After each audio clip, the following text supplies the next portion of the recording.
Assalamualaikum warahmatullahi wabarakatuh. Di sini saya Besari Arkanapullah dari kelas Tadris IPS 6A UIN Sayyid Ali Rahmatullah Tulungagung membuat video pembelajaran kelas 8 semester 1 dengan bab interaksi antar ruang negara-negara ASEAN. Langsung saja, pengaruh perubahan dan interaksi keruangan terhadap kehidupan negara-negara ASEAN. Pengaruh perkembangan ilmu dan teknologi terhadap perubahan ruang. Tujuan pembelajarannya yaitu yang pertama, menjelaskan pengaruh perkembangan ilmu dan teknologi terhadap berbagai aspek kehidupan manusia. Yang kedua, menjelaskan dengan contoh keunggulan sarana transportasi modern. Yang ketiga, menjelaskan pengaruh perkembangan teknologi transportasi terhadap perubahan ruang. Dan yang terakhir adalah menjelaskan dampak positif dan negatif perkembangan teknologi transportasi dan komunikasi. Langsung saja, yaitu yang selanjutnya kita perhatikan foto di bawah ini.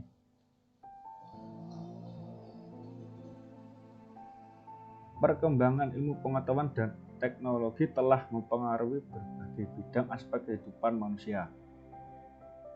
Ilmu pengetahuan dan teknologi memudahkan manusia dalam melakukan aktivitas. Jadi gini teman-teman, dengan perkembangnya teknologi, entah itu teknologi informasi, teknologi transportasi atau teknologi apapun, yang dulunya jadul, bisa kita lihat yang dulunya belum ada laptop, belum ada komputer, belum ada kereta api. Mungkin dulu ada kereta api tapi masih jarang. Dan untuk menemukannya pun juga susah, seperti pesawat, karena dulu juga jarang ada bandara.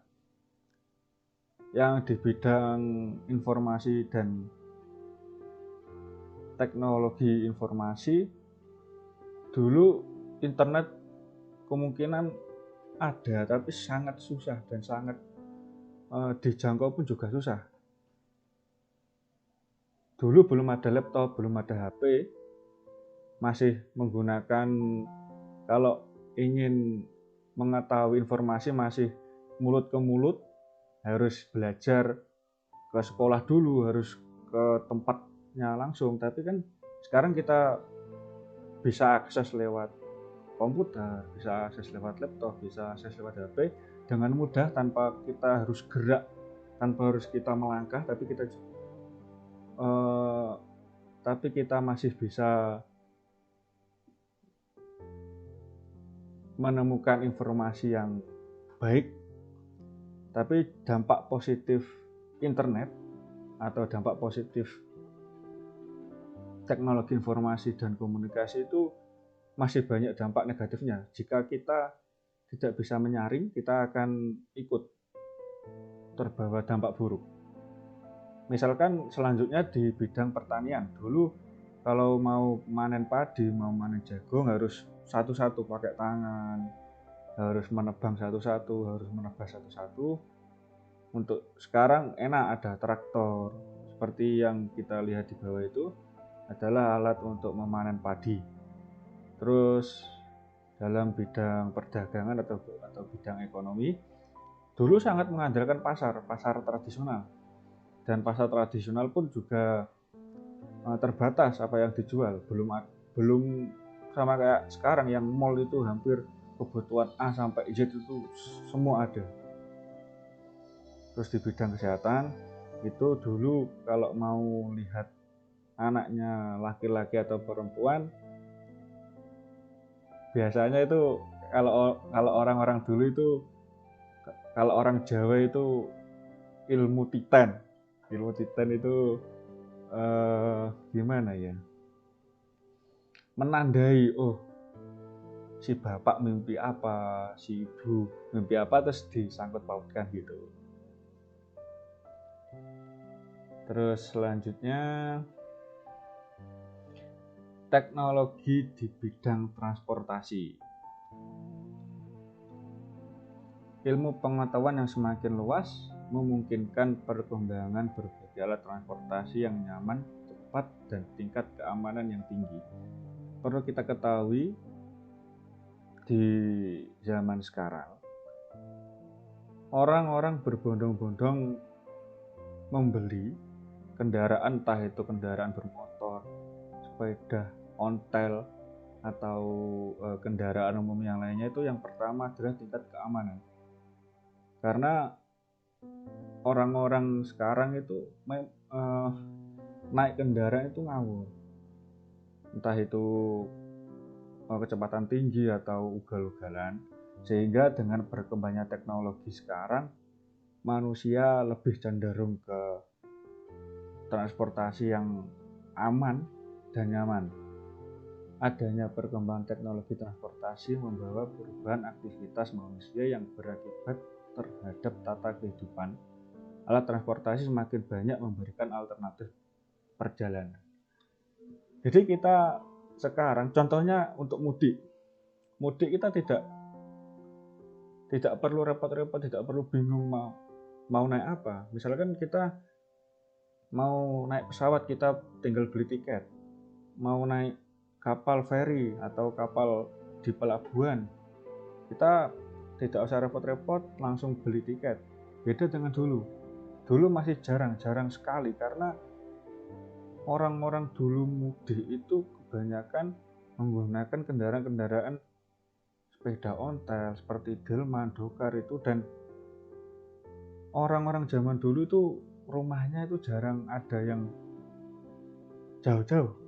Terus dengan perkembangan zaman, adanya orang-orang pindah ke kota untuk mencari pekerjaan, untuk bekerja, akhirnya mau tidak mau setiap 1 tahun sekali atau setiap lebaran harus mudik.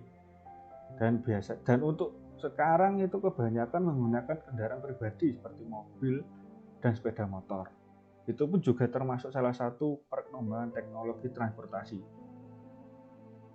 Perkembangan sarana transportasi membutuhkan ruang sebagai penunjang sarana dan prasarana seperti jalan, bandara, terminal, dermaga, pelabuhan. Seperti apa yang kita lihat pada gambar tersebut, orang naik delman, orang naik dokar, orang naik sapi, orang naik kano, orang naik sepeda itu tidak membutuhkan jalanan yang luas, tidak membutuhkan jalanan yang bagus-bagus banget. Beda halnya dengan kereta api, juga membutuhkan rel, pesawat membutuhkan bandara, kapal feri atau kapal di pelabuhan membutuhkan pelabuhan.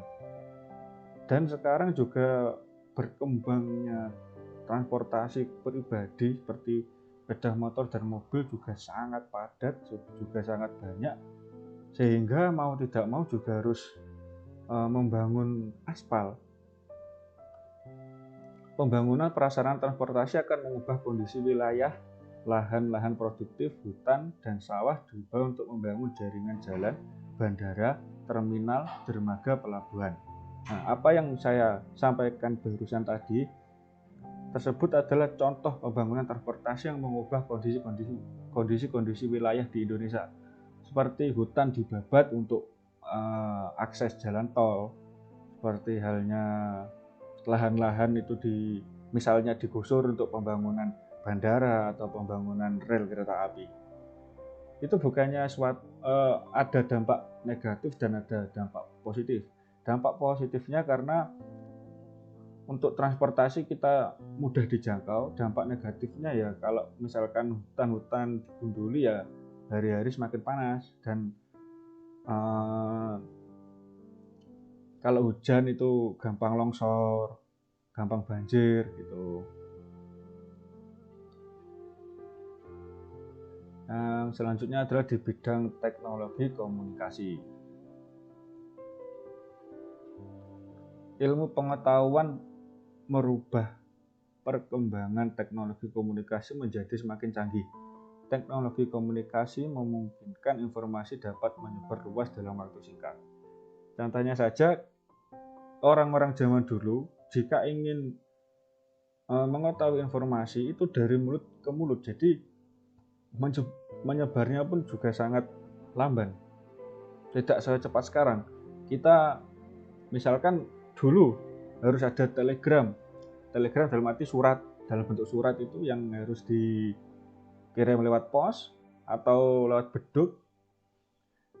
Kalau dulu ada telepon tapi aksesnya pun sangat sulit, membutuhkan alat-alat yang besar, membutuhkan tenaga yang besar juga. Kalau sekarang kan kita broadcast di WA atau di Facebook, kita membuat status di WA atau di Facebook, itu menyebarnya pun juga sangat cepat. Misalkan ditangkap layar atau di screenshot terus disebarkan lewat grup-grup, mungkin orang-orang sudah tahu, oh informasinya begini gitu. Mungkin sekarang televisi pun kalah dengan HP atau kalah dengan laptop atau kalah dengan internet. Televisi pun adanya berita pun juga di jam-jam tertentu. Kalau di HP, di internet kan setiap detik, setiap jam berita itu ada terus, berkembang terus. Perkembangan teknologi komunikasi sangat menguntungkan karena dapat mengurangi jarak dan waktu. Dulu kita misalkan mau komunikasi dengan orang-orang tercinta kita yang terpaut jauh oleh jarak, membutuhkan waktu 3-7 hari. Tapi sekarang membutuhkan beberapa detik untuk mengetahui bagaimana dia sehat atau tidak pun kita sudah tahu. Kita tidak perlu jauh-jauh datang ke kantor pos, terus capek-capek nulis. Kalau sekarang kan tinggal ngetik terus, atau misalkan malas ngetik langsung telepon gitu. Perkembangan teknologi komunikasi dapat juga membawa kerugian, antara lain mengurangi intensitas interaksi secara langsung masyarakat. Memang dengan berkembangnya teknologi informasi memudahkan kita untuk mengetahui kabar seseorang, tapi dengan adanya itu kita juga mendekatkan yang jauh dan menjauhkan yang dekat. Misalkan kita ingin mengetahui kabar dari teman kita yang ada di sekitar rumah kita. Mungkin kalau orang-orang zaman dulu atau anak-anak zaman dahulu langsung ke rumah, langsung bertamu ke rumah. Tapi kalau untuk anak-anak sekarang mungkin saya kira sudah malas karena sudah ada perkembangan teknologi yang dimana lewat handphone saja kita sudah bisa mengetahui. Nah, itu adalah dampak buruk karena berkurangnya sosialisasi antar teman atau antar sesama. Yang selanjutnya adalah perubahan kehidupan masyarakat akibat perkembangan teknologi transportasi dan komunikasi. Dalam aspek sosial, bertambahnya jumlah penduduk dalam waktu singkat. Kok bisa? Ya bisa karena orang-orang zaman dulu itu kalau misalkan ada orang yang hamil atau ibunya yang hamil atau mungkin istrinya atau kakaknya yang hamil pun dulu itu masih pakai dukun bayi dan belum mungkin ada ambulan, tapi sangat-sangat sulit dijangkau. Jadi mau tidak mau kita harus mencari dulu dukun anak terus dibawa ke rumah. Mungkin saat ini kalau misalkan menerapkan itu, mungkin kita bisa telepon dokter terus disuruh datang ke rumah. Jadi intensitas kelahiran pun semakin tinggi untuk di zaman sekarang. Kebutuhan transportasi massal semakin tinggi. Selain kebutuhan transportasi pribadi, kebutuhan massal, kalau di ibu kota Jakarta misalkan MRT, kan di ibu kota Jakarta semakin hari semakin macet. Orang-orang juga makin males untuk berkendara, memakai kendaraan pribadi, akhirnya beralih ke MRT atau kereta listrik itu, sehingga permintaan MRT atau peminatnya MRT itu semakin tinggi. Dampak positifnya ya mengurangi kemacetan dan mengurangi polusi. Yang selanjutnya maraknya perdagangan manusia.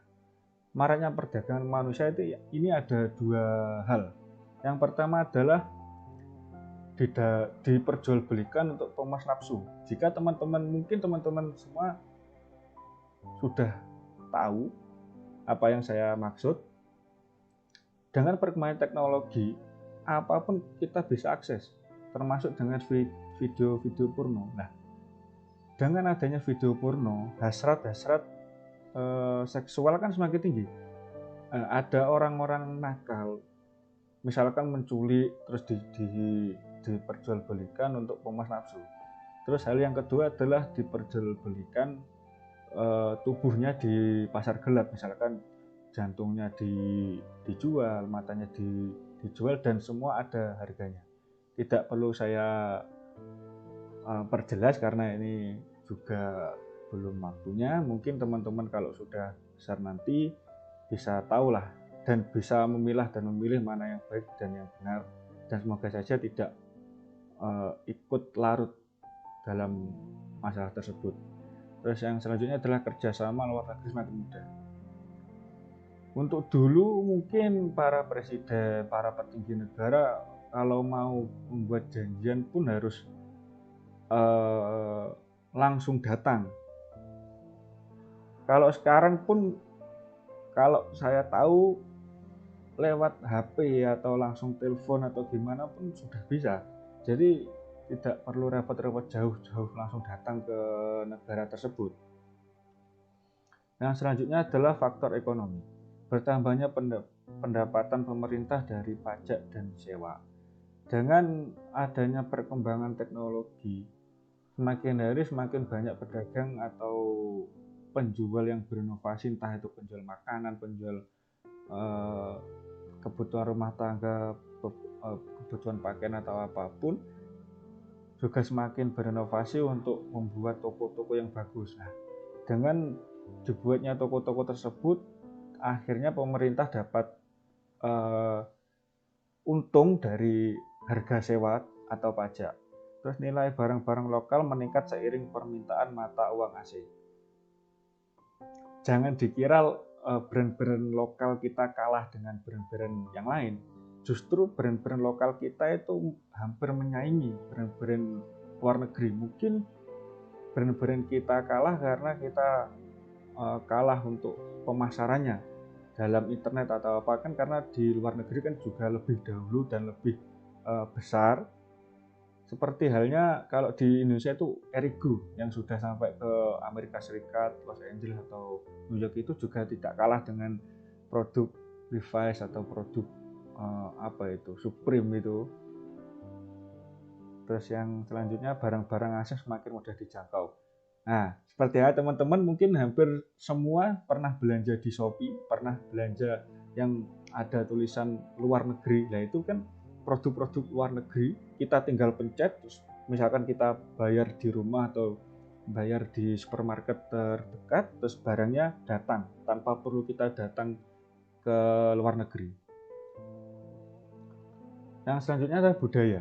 Terjadinya akulturasi budaya secara sadar maupun tidak. Misalnya kita sering melihat drakor, drama Korea atau K-pop, Korean pop itu. Secara tidak langsung dan secara tidak sadar kita juga ikut melestarikan budaya-budaya luar. Tanpa kita sadari juga kita sudah meninggalkan budaya-budaya kita, sedangkan negara kita adalah negara dengan budaya terbesar dan tercantik di dunia. Terus perubahan sistem nilai dan norma. Mungkin hampir orang-orang sekarang sudah meninggalkan Pancasila. Mengapa saya ngomong demikian? Karena banyak anak-anak Indonesia pun sudah banyak yang tidak bermoral dan tidak memiliki norma, entah itu norma agama, entah itu norma sosial. Karena kita juga bisa lihat anak-anak zaman sekarang itu sudah berani sama guru, sama orang tua, sama orang-orang lebih tua. Terjadinya gaya hidup hedonis. Orang-orang yang kita lihat di TikTok, misalkan di aplikasi TikTok, di aplikasi Instagram, yang barang-barang yang mewah, terus kita pengen, akhirnya kan kita ikut-ikut beli tanpa kita mikir kita butuh makan, kita butuh apa, yang penting kita harus branded dulu lah gitu. Terus aliran-aliran yang bertentangan budaya semakin mudah masuk. Misalkan aliran-aliran budaya seperti K-pop, misalkan kalau di Korea, misalkan kalau di Amerika seperti Hollywood, di India seperti Bollywood, lah itu juga termasuk penyebaran budaya yang lebih cepat daripada langsung berinteraksi. Lanjutnya ada keamanan. Gangguan kondisi keamanan suatu negara semakin rentan. Ini masuk ke dalam teknologi ya teman-teman, teknologi atau informasi. Dengan berkembangnya teknologi informasi juga semakin banyak hacker-hacker bermunculan yang ngehack, kalau bahasa kita itu membajak sistem keamanan negara lewat komputer. Itu juga bisa karena rahasia-rahasia negara itu hampir setengahnya itu disimpan di internet. Terus narkotika dan obat terlarang semakin mendapat tempat. Dengan perkembangan teknologi, terutama teknologi informasi, para pedagang-pedagang atau para penjual narkoba dan obat terlarang itu semakin senang karena para penjual tidak perlu langsung datang ke tempat, tapi langsung misalkan di calling atau di telepon atau di kalau di bahasa kita itu kalau di chat, kalau di WA itu langsung tahu, oh ini harganya berapa, tempatnya di mana gitu. Jaringan kelompok perusuh antar negara semakin mudah diorganisir. Misalkan contohnya ISIS kan berkembang karena faktor teknologi informasi yang semakin mudah. Tanpa adanya teknologi informasi semakin mudah pun ISIS saya kira juga kesulitan untuk sampai menembus negara-negara, terutama negara kita Indonesia. Selanjutnya adalah pengaruh perkembangan teknologi terhadap perubahan ruang. Kesimpulan yang pertama adalah perkembangan ilmu pengetahuan dan teknologi telah mempengaruhi berbagai aspek kehidupan manusia seperti sosial, ekonomi, budaya, dan keamanan. Selanjutnya, yang kedua, keunggulan alat transportasi modern lebih nyaman, aman, dan cepat serta memberi berbagai alternatif perjalanan. Dan yang terakhir, perkembangan sarana transportasi membutuhkan ruang sebagai penunjang sarana dan prasarana seperti jaringan jalan, bandara, terminal, pelabuhan. Pembangunan prasarana transportasi akan mengubah kondisi wilayah lahan produktif, hutan, dan sawah, diubah untuk membangun jaringan jalan, bandara, terminal, dan pelabuhan. Mungkin itu yang bisa saya sampaikan dalam bab ini. Apabila ada kesalahan informasi, apabila ada kekurangan informasi yang saya sampaikan, saya banyak-banyak minta maaf. Apabila ada kesalahan tutur kata atau tingkah laku saya yang kurang berkenan saat teman-teman lihat video ini, saya minta maaf yang sebesar-besarnya. Wassalamualaikum warahmatullahi wabarakatuh.